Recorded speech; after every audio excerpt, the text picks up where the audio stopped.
Hello friend, स्वागत आहे तुमचं राणी या ब्लॉगमध्ये. कशा आहात तुम्ही? आय होप तुम्ही मस्त आणि मजेत असाल. तर झालं का तुमचं चहा पाणी नाश्ता वगैरे? तर माझं तर झालं. आणि मी त्या मुली संदर्भात व्हिडिओ बनवत आहे आज. तर असं आहे की कुठपर्यंत आले होते. हां, बसमध्ये दूध आटवायला ठेवले ते. हे होतंय ना, वरती येते त्यामुळे स्टॉप केलं होतं. तर बसमध्ये एक व्यक्ती तिला भेटला आणि मग त्यानं तिला खूप विचारपूस केल्याच्या नंतर तिनं त्याला सांगितलं की असं हे झालं म्हणून. आणि कारण तो बघा, मागच्या व्हिडिओमध्ये मी सांगितलेलं आहे, त्यानं खूप काही तिला बोलला की असे सगळेच असे नसतात वगैरे वगैरे वगैरे बोलल्याच्या नंतर त्या मुलीनं त्याच्याशी ती विषय शेअर केला की म्हणजे एक्झॅक्टली काय झालं किंवा कशा परिस्थितीमध्ये ती बाहेर पडली, तिला बाहेर काढलं गेलं, तिच्यासोबत काय काय झालं. आणि मग तिने सगळं त्या माणसाला, सगळं नाही पण तात्पुरतं थोडंसं शेअर केल्याच्या नंतर मग तो म्हणे आता की जाणार कुठे, राहणार कुठे. त्या माणसाला पण प्रश्न पडला की आता ही लेडीज 2 मुलं घेऊन कुठं जाणार आणि हिच्यासोबत कुणी काही केलं, काही होऊ शकतं. त्या माणसाला ते विचार पडल्याच्या नंतर त्यानं तिला म्हणलं, माझ्यावरती जर विश्वास असेल, सगळेच सारखे नसतात, माझ्यावरती जर विश्वास असेल तर तू माझ्यासोबत माझ्या घरी येऊ शकते. मग ती मुलगी म्हणे वगैरे असं ती म्हटली. तर तो म्हणे, मी माझ्या घरी म्हणजे माझं जे घर बंद आहे त्या घरामध्ये तू राहा. काय सांगितलं त्यांना, एकच मिनिट.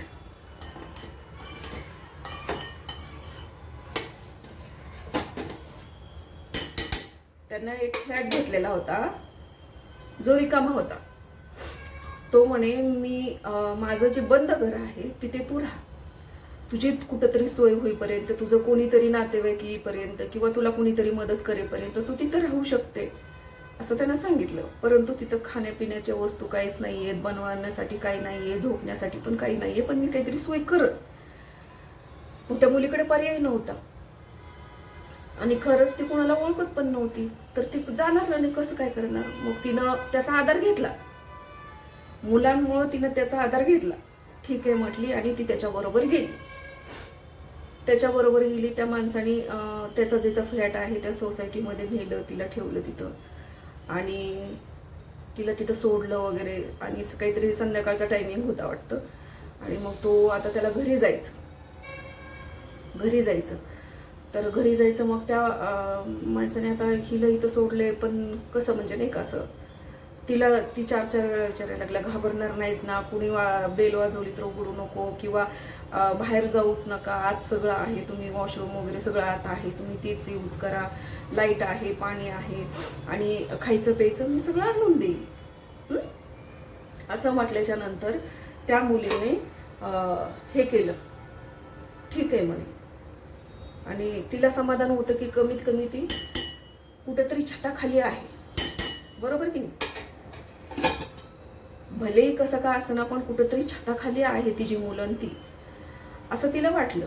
आणि मग हा तिथं सोडल्याच्या नंतर तिला जेवण वगैरे त्यांना आणायचं, मग त्यांना अंतरायचं पांघरायचं आणायचं. तर तो बाहेर गेला आणि त्यांना अंतरायला नवीन कपडे घेऊन आला. अंतरायला एक ब्लँकेट आणि चटई वगैरे असं सगळं आणून त्यानं, एक बेडशीट, चटई आणि असं त्यानं आणून दिलं. आणि वॉशरूममध्ये बकेट वगैरे काहीच नव्हती. मग त्याने छोटी मोठी बकेट, मग साबण आंघोळीचा वगैरे असं थोडंफार त्यानं सामान तिला आणून दिलं, जेणेकरून आंघोळ करू शकते ती. पण आंघोळ करायला तिच्याकडे कपडे कुठे? त्याला असं वाटलं बॅगमध्ये कपडे, पण बॅगमध्ये होते कागदपत्र फक्त, कपडे कुठलेच नव्हते. त्यांच्या अंगावरचेच तेवढे कपडे होते. त्यानं तेवढं ते सामान आणलं आणि येताना त्यांना संध्याकाळचं जेवण पण आणलं, ते दिलं. आणि तिला ती रूम वगैरे साफ करायला झाडू वगैरे सगळं आणून दिला. आणि मग तो म्हणे की आता मी घरी जातो आणि मी उद्या सकाळी येईल नाश्त्याचं घेऊन काहीतरी, तुम्ही बाहेर काय पडू नका आणि हे करू नका, नाही का, असं सांगितलं. म्हणजे अनोळखी ठिकाणी कुठं बाहेर गेले तर यायचं कसं कळायचं. मोठी बिल्डिंग होती, लिफ्टचा वापर त्या मुलीला कसला करायचा असतो, कसा करायचा असतो हे पण माहीत नव्हतं. ती कशी जाणार आणि कशी येणार वरती, परत ती कितव्या मजल्यावरती फ्लॅट आहे हे पण तिला माहिती नव्हतं. आणि फ्लॅट नंबर काय आहे हे पण माहिती नव्हतं, बरं का. मग आता करायचं काय. तर त्या मुलीने ठरवलं लाईट आली आहे, आता तिकडं बसून बोलावं लागेल कारण इथं खूप गरम होतं. तर त्या मुलीने ठीक आहे म्हणली आणि म्हणजे ती रडायला लागली त्याला ही करून बरं का, की तुम्ही आमची एवढी मदत केली, हात जोडून ती रडायला लागली. तुम्ही एवढा विचार केला आम्हाला, नाहीतर मी कुठं रात्रीचं भटकले असते, स्टँडवरच बसले असते, असं तसं काही काही बोलायला लागली. तो म्हणे जे काय आहे ते आपण नंतर बोलू, आता मी घरी जातोय आणि तुम्ही पण जेवण वगैरे करा आणि रिलॅक्समध्ये झोपा. मग तो गेला, परंतु तिनं विचारलं नाही तुझ्या घरी कोण कोण आहे वगैरे बरं का, बायको वगैरे त्याचं लग्न झाले का असं काही तिने विचारलं नाही.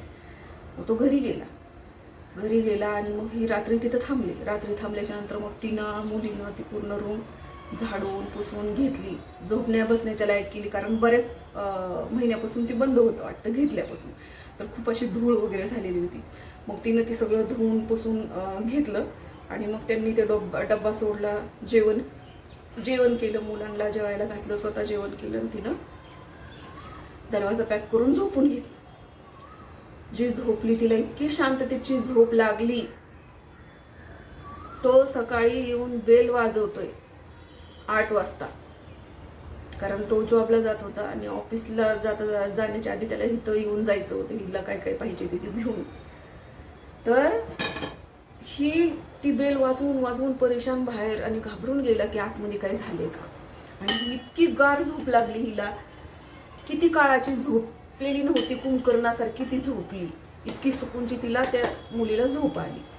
मग नंतर खूप वेळाने ही करून उठली आणि तिनं दरवाजा खोलला. दरवाजा खोलताच त्यांना बघितल्याच्या नंतर असा आधी घाबरून गेला होता आणि म्हणे एवढे वेळ काय झालं तो दरवाजा उघडायला, मी किती घाबरलो, तुम्हाला काहीतरी झालंय का किंवा काय असं म्हणून नाही का. तर ती म्हणे काही नाही, मला इतकी शांततेची झोप लागली एवढ्या वर्षापासून की अशी झोप मी माझ्या माहेरातच घेतली होती लग्नाच्या आधी, अशी झोप मला इथं लागली असं म्हटली. तो म्हणे ठीक आहे, मी नाश्ता आणलाय, नाश्ता करून घ्या, आंघोळी वगैरे अजून काही केले नाहीत का. तर तिनं म्हटली आंघोळ केली तर कपडे नाही आहेत ना. मग तो म्हणे बॅगमध्ये काय आहे. तर नाही काही नाही, कागदपत्रच आहे, तर फक्त मुलांचे कागदपत्र वगैरे आहेत ना.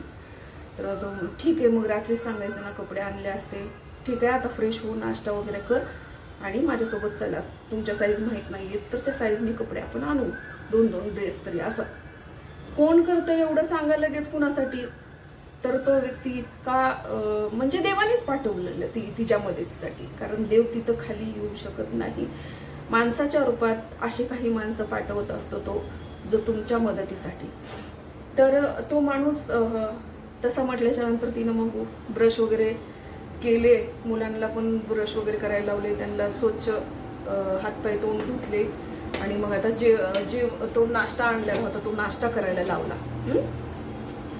मुलांना तिने नाश्ता करायला दिला, स्वतः पण नाश्ता केला. मग त्या माणसाला तिने विचारले की तुम्ही केलाय का. तर तो म्हणे नाही केलं मी, आता ऑफिसला जायचं, डब्बा आहे माझ्यासोबत, मी करत. तर ती म्हणे नाही ह्यातच करा. मग ती सगळ्यांनी मिळून तो नाश्ता केला मग तो तिला बाहेर घेऊन गेला आणि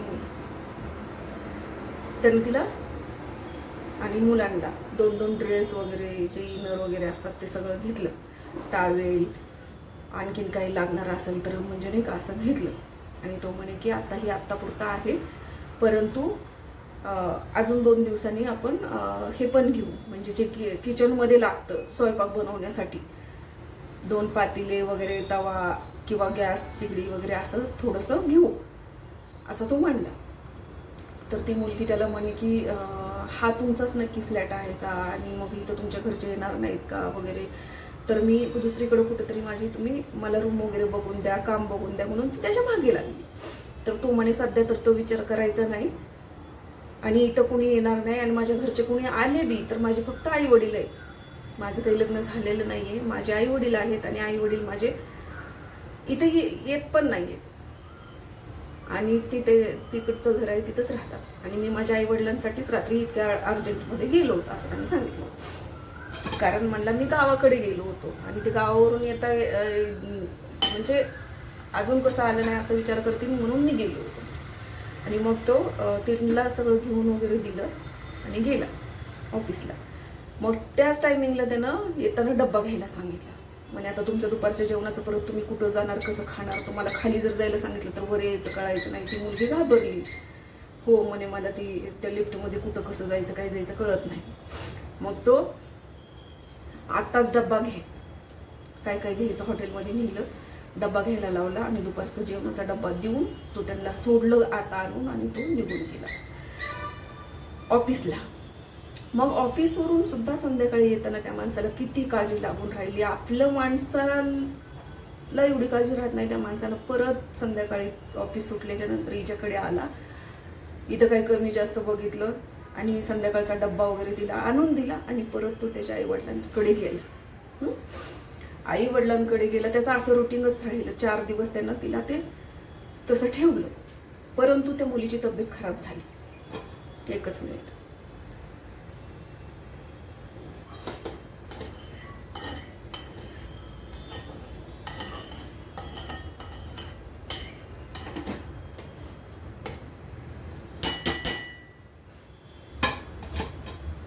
परंतु त्या मुलीची तब्येत अशा पद्धतीनं खराब झाली की ती अशी जास्त विचारात यायला लागली.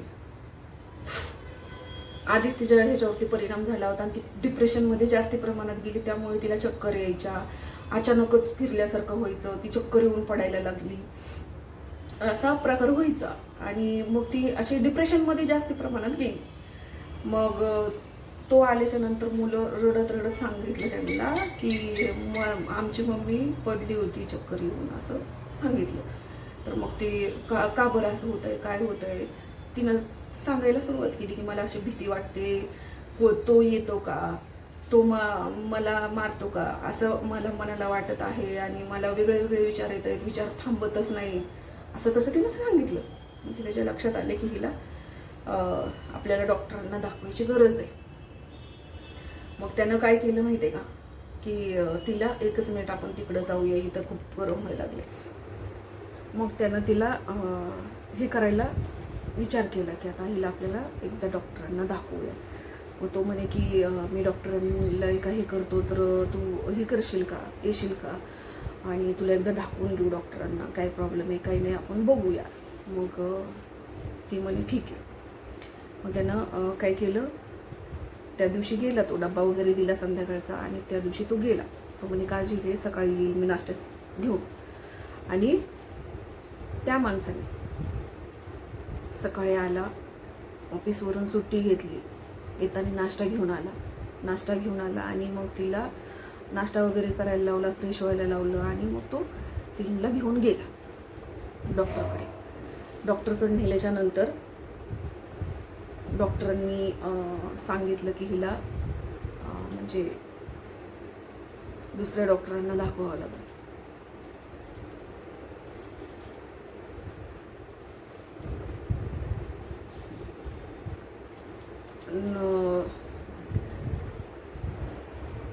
मग तुम्हाला सांगते, तिला त्या दुसऱ्या डॉक्टरांना दाखवल्याच्या नंतर, म्हणजे मी इथं म्हणणार नाही कारण मला कोणीतरी सांगितलं होतं ते वाक्य बोलून की तू डॉक्टरांना दाखव ह्यासाठी, तर मला खूप वाईट वाटलं होतं. त्यामुळे मी ती वाक्य इथं बोलणार नाही. पण तुम्ही समजून घ्या की तिच्यावरती किती परिणाम झाला होता आणि तिला मानसिक आजार जडला होता. आणि तिला त्या डॉक्टरांना दाखवायला सांगितलं आणि तिथं डॉक्टरांना दाखवल्याच्या नंतर त्या डॉक्टरांनी तिची स्टेटमेंट सुरू केली. स्टेटमेंट सुरू केल्याच्या नंतर मग तिला अधूनमधून जावं लागायला लागलं स्टेटमेंट घेण्यासाठी. तर हा तिला घेऊन जायचा. त्यांना दवाखान्यात दाखवलं. डॉक्टरांनी सांगितलं की हिला खूप जास्ती प्रमाणात डिप्रेशनमध्ये गेलेली आहे ती आणि जास्ती डिप्रेशन असल्यामुळे तिच्यावरती परिणाम खूप झालेला आहे. तर आपल्याला हिला उपचार सुरू करावे लागतील आणि आहेत काही बरेच उपचार असं त्यांना सांगितलं आणि कमीत कमी 6 महिने तरी ते उपचार चालतील. खर्च पण त्यांना सांगितलं. त्या माणसानं खर्च करायला नकार दिला नाही. तो म्हणे ठीक आहे, होऊ दे खर्च, पण ही ठीक व्हायला पाहिजे. तर तो म्हणे हो होणार म्हणे. मग त्यांनी गोळ्या वगैरे काही दिल्या, काही स्टेटमेंट दिली आणि तिला तिथून तो घेऊन निघाल्याच्या नंतर मग त्यांना म्हणे की आता आपल्याला किचनचं थोडं थोडं सामान घ्यायचं आहे जेणेकरून तुला घरी स्वयंपाक बनवता येईल. मग त्यांनी एक शिगडी घेतली आणि इंडक्शन घेतला. सिलेंडर जर नाही भेटला तर मग इंडक्शनवर तरी कमीत कमी हे करता यावं म्हणून इंडक्शन घेतला. इंडक्शनचे 1-2 भांडे घेतले, 2 वाट्या, 2 ताटं, गिलासं, असं काही थोडंफार, 2 पातेले वगैरे, पोळ्या बनवायला पोळपूट वगैरे, तवा, असं सगळं किचनचं जे थोडं थोडं लागतं ना ते घेतलं. थोडे भरण्या भरून ठेवण्यासाठी जार वगैरे घेतले. आणि त्या मुलीला त्यानं थोडा थोडा किराणा पण तिथं घ्यायला लावला. म्हणजे डाळ, भात, आयता अठ्ठा वगैरे, तेल, मीठ, तिखट, असं सगळं घ्यायला लावलं. आणि ते सगळं किराणा, ते भांडे, ते सगळं घेऊन तो त्यांना घेऊन आला आणि परत त्यांना तिथं त्यांना आणून सोडलं. दुपारचा टायमिंग झालेला होता. मग त्यांना घेऊन वरती सगळं सामान आणून ठेवलं आणि परत त्यांना घेऊन तो जेवायला गेला. जेवण वगैरे केलं दुपारचं आणि मग परत आणून सोडल्याच्या नंतर मग त्यांना ते गोळ्या कशा खायच्या वगैरे त्या मुलीला समजवलं. आणि आता टेन्शन घेऊ नको, टेन्शन फ्री राहा. आणि राहिला प्रश्न कामाचा तर नंतर बघू, आता सध्या तू आधी बरी हो आणि मुलांचं शिक्षणाचं बघू, ॲडमिशन वगैरे कुठे घ्यायचं, स्कूल वगैरे मी सगळं माहिती करतो. असं त्या माणसाने एवढी काळजी घेतली की जसं काही स्वतःचीच मुलं आहेत अशा पद्धतीनं त्या माणसाने विचार करायला सुरुवात केली. मग ते सुरू झालं की ना घरी आपलं स्वयंपाक बनवायची, जेवण वगैरे. मग कधी तो यायचा, ह्यांच्यासोबत जेवण पण करायचा. येताना कधी चिकन घेऊन ये, कधी मटण घेऊन ये, कधी फिश घेऊन ये, असा प्रकार करायचा. तिला बनवायला लावायचा, स्वतः त्यांच्यासोबत जेवण करायचा. त्या मुलांना पण खूप छान पद्धतीनं जीव लावायला लागला की जशी काही त्याचेच मुलं आहेत बरं का. आणि तिला पण खूप समजून घेऊन, खूप समजवण्याचा प्रयत्न, तिच्या मनातनं सगळं ते काढण्याचा प्रयत्न, तिला डिप्रेशनमधून बाहेर काढण्याचा प्रयत्न आणि तिला खंबीर बनवण्याचा प्रयत्न त्या माणसाचा सुरू झाला. मग आता करायचं काय तर झालं. मग असं बराच म्हणजे 10-12 दिवस गेले. 10-12 दिवस गेले. 10-12 दिवसाच्या नंतर त्या मुलीला की आता ह्यांचं ॲडमिशन घ्यायचं आहे मुलांचं म्हणून हे केलं. आणि मग त्यांनी स्कूल बघितली तर तिथे एवढ्या फीस, मुलाची पण आणि मुलीची पण एवढ्या फीस. मग ती म्हणे की एवढं सगळं नाही का, छोटी शाळा नाही का जिथं फ्रीमध्ये शिक्षण होतं तिथं मुलांना हे करता येईल असं ती म्हणली. तर तो म्हणे काय करायचंय तुला, काय करायचंय, त्यांचं भविष्य घडवायचं बघायचंय का छोटी शाळा ही तर कुठं शोधत फिरणार आहे, सिटीमध्ये फ्रीमधल्या शाळा नसतात. आणि मग मी फीस भरेल. मी जर आता तुमची जिम्मेदारी घेतली आहे आणि मी जर तुमचं सगळं हे करतोय तर मुलांचं करणार नाही आहे का, मी भरतो फीस. मग त्या माणसाने त्या मुलांच्या फीस भरल्या आणि त्यांच्या ॲडमिशन केली. आणि ॲडमिशन का झाले की हिच्याकडं कागदपत्र होते. त्या कागदपत्रामुळं हिच्याकडं ॲडमिशन हिला करता आलं नाहीतर काहीच केलं असतं. तिनं त्यावेळेला कमीत कमी तेवढं डोकं चालवलं, फक्त कागदपत्र सोबत ठेवलं आणि त्यांच्या ॲडमिशन झाले. मुलं मग स्कूलला बस लावली न्यायला आणायला सोडायला. स्कूल बस, ती बस न्यायची, आणायची, सोडायची.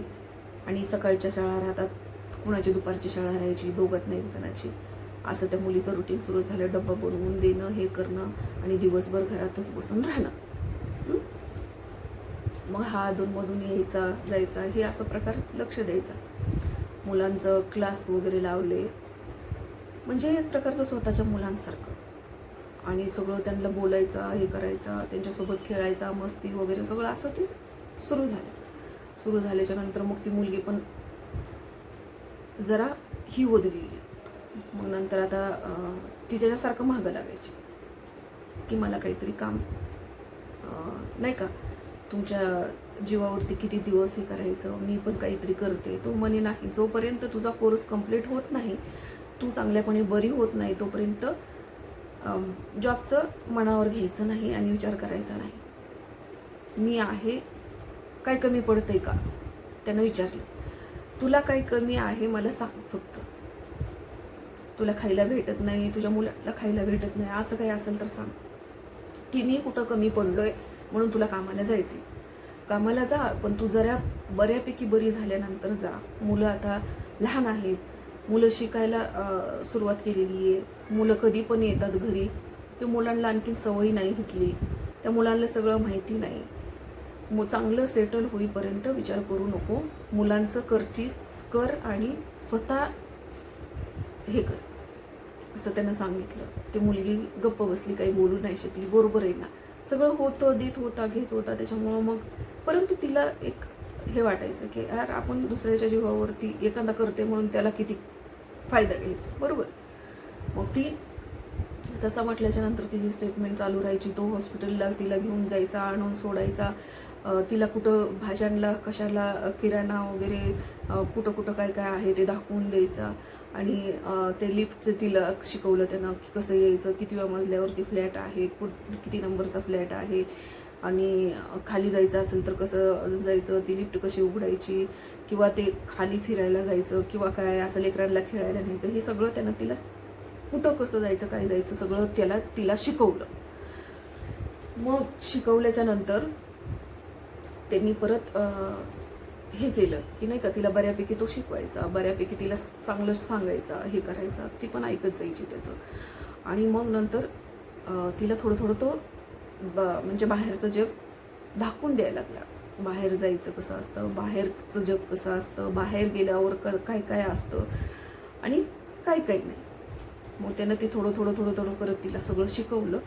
मग ती नंतर भाजी आणायला चालली, किराणा आणायला चालली, म्हणजे ॲटोनी जायची आणि यायची. मग तिला ते ॲटो वगैरे कुठं जायचं, त्याचं ॲड्रेस कसा सांगायचा आहे, घराचा ॲड्रेस कसा सांगायचा, असं सगळं त्यानं तिला शिकवलं. नंतर मग तिच्याकडे फोन नव्हता, त्यानं तिला फोन घेऊन दिला की फोन, सिम वगैरे हे सगळं घेऊन दिलं तिला. फोन यूज करायचा कसा, हे स्मार्टफोन तिच्याकडे नव्हता आणि तिला स्मार्टफोन कसा यूज करायचा माहिती नव्हता. तर त्यानं तिला सारखं शिकवून स्मार्टफोन कसा यूज करायचा, व्हॉट्सअप कसं यूज करायचं, असं सगळं शिकवलं. आणि त्या मुलीला त्यानं बऱ्यापैकी बरी केली. असं करत करत 6 महिने कसे गेले, त्या मुलगी बरी झाली बरं का. 6 महिन्यामध्ये ती मुलगी एकदम कव्हर झाली, बऱ्यापैकी खूप छान पद्धतीनं कव्हर झाली. तिला एकदम बरं वाटायला लागलं. ती डिप्रेशनमधून बाहेर पडली. तिच्या आजार जाणून घेऊन तिच्या आजारावर उपचार केला त्यानं. मेन म्हणजे पहिलं एवढं कोण करतं तुम्ही सांगा. तिच्या स्वतःच्या रक्ताच्या नात्याने ती कुठं गेली, जिवंत आहे, मेली का, हे सुद्धा विचार केला नाही. परंतु हा माणूस देवासारखा तिला भेटला आणि तिची काळजी घेतली. आणि नंतर 6 महिन्याच्या नंतर मग ते परत असं थोडं थोडं करत करत त्यानं बरंचसं सामान तिला घेऊन द्यायला सुरुवात केली. प्रत्येक वेळेला थोडंसं काहीतरी घ्यायचं, प्रत्येक वेळेला थोडंसं काहीतरी किचनचं घ्यायचं. त्यांना कपडे वगैरे असं सारखं अधूनमधून कपडे घेऊन देणं वगैरे असं करायला लागलं. मुलांना जे काही लागेल ते मुलांचं सगळं सुविधा पुरवायला लागला. आणि मग नंतर असं एक बाप बनून त्यानं सगळं कर्तव्य पूर्ण करत राहिला. आणि परंतु हिच्या लक्षातच येत नव्हतं की हिला असं वाटायचं सतत की नाही नक्कीच हा म्हणजे एवढं सगळं करतोय म्हटल्यावर ह्याचं काहीतरी मनात असणार आहे, ह्याच्या काहीतरी मनात असणार आहे असं.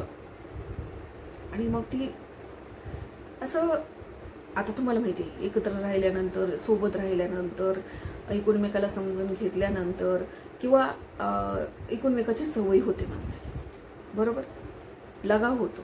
एखादा जर आपण कुत्रा आणला, प्राणी आणला, तर तो पाळला तरी सुद्धा आपल्याला त्याच्यासोबत किती लगाव होतो. आणि हा तर माणूस आहे, ती पण एवढा चांगला की ज्याचं काही रक्ताचं नातं नाही, ओळख नाही, मैत्री नाही, काहीच नाही. आणि त्या माणसाने मदत केली एवढी मोठी, तर माणसाला लगाव होतोच की. त्याला तिची सवय इतकी झाली आणि त्या मुलांची पण, की तो त्यांच्याशी राहायचाच नाही. सतत त्यांची ओढ लागायची, त्यांना भेटायचं, त्यांच्याकडे जायचं, त्यांच्यासोबत टायमिंग घालवायचा, असं त्याला सवय झाली. आणि एक प्रकारे त्याला एक तिच्यावरती नंतर प्रेमच झालं असं समजून घ्या तुम्ही. त्यानं तिला प्रपोज केलं. किती 1.5 वर्षानंतर त्यानं तिला प्रपोज केलं की माझं तुझ्यावरती प्रेम आहे आणि मी तुझ्यासाठी आयुष्य घालवायला तयार आहे. त्या मुलीला ती मुलगी लगेच म्हणली, मला वाटलंच होतं की तुझ्या मनात काहीतरी स्वार्थ आहे म्हणून तू आमच्यासाठी एवढं सगळं करतोय. तो लगेच म्हणला, माझं तुझ्यावरती प्रेम आहे, हा माझा स्वार्थ नाही आणि मी तुझ्यासाठी जी काही केले ही माझ्या स्वार्थापोटी केलंच नाही, परंतु तुझ्यासोबत राहून मला तुझी सवय झाली आणि मला तू आवडते आणि माझं तुझ्यावरती प्रेम आहे आणि मी तुझ्यासाठी आयुष्यभर तसाच राहायला सुद्धा तयार आहे. तू माझ्यासोबत लग्न जरी नाही केलं तरी मी तुझ्यासोबत आयुष्यभर तसाच राहील आणि कुठलाही बदल होणार नाही, कुठलेही चेंजेस होणार नाही, तू नाही जरी म्हटली तरी. त्या मुलीनं त्याला नकार दिला. मी आत्ताच तुझ्यावरती विश्वास ठेवू शकत नाही कारण माझा माणसावरचा पूर्णपणे विश्वास उरलेला आहे आणि त्याच्यानंतर मी तुझ्यावरती विश्वास ठेवला होता, परंतु आत्ता कुठं जाऊन मला अजून वाटायला लागले की माणसं अशीच असतात. परत त्या मुलीला असं वाटायला लागले की माणसं असेच असतात, फायदेशीर काही करत नाही, परंतु त्या माणसाचा तसा विचार नव्हता. तो तिला खूप समजवण्याचा प्रयत्न केला. नंतर ती म्हणायला लागली की आता मला इथं राहायचं नाही, काय मी कुठं बी माझी दुसरीकडे रूम बघल आणि मी दुसरीकडे राहील, मला तुझ्या या घरात राहायचं पण नाही आणि तुझा माझा काही संबंध नाही. तू माझ्यासाठी खूप काही केले, त्याला हात जोडून म्हटली, परंतु आता इथून पुढं तू आमच्यासाठी काही करू नको, मी कुणाची धुणे भांडे कर. मग तो परत हात जोडायला लागला, रडायला लागला तिच्यासमोर. पुरुषासारखा पुरुष हातबल झाला आणि रडायला लागला, माझं चुकलंय, मी तुला प्रपोज केलं, ती माझं प्रेम आहे, परंतु ही घर सोडून तू कुठेही जाऊ नको आणि माझ्या अधिकार हेच कोण घेऊ नको. कोण कुणासाठी एवढं करतो हो सांगा. वाईट वाटलं मला सुद्धा ऐकल्यानंतर आणि आश्चर्य वाटलं, असे पण माणसं असतात ह्या जगामध्ये, बापरे. आणि मग त्यानं तिला खूप समजून खूप हे करून ते म्हणे ठीक आहे, तुझं नाही आहे, तुझा ज्या वेळेला विश्वास बसेल, किती वर्षांनी बी विश्वास बसेल, त्या वेळेला तू मला होकार देऊ शकते किंवा नाही बी दिला तरी चालेल, परंतु मी तुमचं जिम्मेदारी घेतलेली आहे ती निभावणार शेवटपर्यंत. आणि मुलांची सुद्धा, तू घर सोडून इथून जायचं नाही दुसरीकडं आणि मनात काही विचार आणायचे नाही. त्यानं तिला समजवून परत तिला राहायला तिथं मजबूर केलं आणि तिनं तो निर्णय घेतला की बाबा एखादा व्यक्ती आपल्याला इतका हात जोडतोय, पाय धरतोय, तर आपण ज्यांना आपल्याला मदत केली त्याला आपण एवढा त्रास देऊ शकतो, म्हणून तिनं ते समजून घेऊन परत त्याला माफ केलं आणि ठीक आहे, माझा विश्वास नाही आहे, जोपर्यंत माझा विश्वास निर्माण होत नाही तोपर्यंत मी काय तुला हो म्हणू शकत नाही. तिनं असं स्पष्ट सांगितलं. तो म्हणे ठीक आहे, मला मान्य आहे. परत तरी पण एवढं सगळं होऊन त्या माणसामध्ये एवढा पण बदल नाही, एवढा पण तो जे डेली करायचा तो सगळं करायचा, तिला तसंच पद्धतीनं वागवायचा, तशाच पद्धतीनं बोलायचा, लेकरांसोबत सुद्धा तशाच पद्धतीनं वागायचा, लेकरांना तसंच हे करायचा, असं त्यांचं सुरू झालं. म्हणजे जगामध्ये असे सुद्धा लोक आहेत जो तिचे काहीतरी कर्म चांगले म्हणावं लागतील, बरोबर की नाही, की तो माणूस तिच्या आयुष्यात आला, तिला भेटला, तिला त्या दुःखातून काढलं, तिला त्या त्रासातून त्यानं बाहेर काढलं आणि तिच्या मुलाला आणि तिला आधार दिला, छत्रछाया दिली, बरोबर की नाही, जगण्याची आशा दाखवली, जगायला शिकवलं आणि मुलांना सुद्धा त्यानं जगायला उडायला शिकवलं. इतके चांगले लोक ह्या जगामध्ये असतात. तिनं जेवढं सोसलं ना त्याच्यापेक्षा 10 पटीनं तिला तो माणूस इतका चांगला भेटला. तर आज बी ती दोघं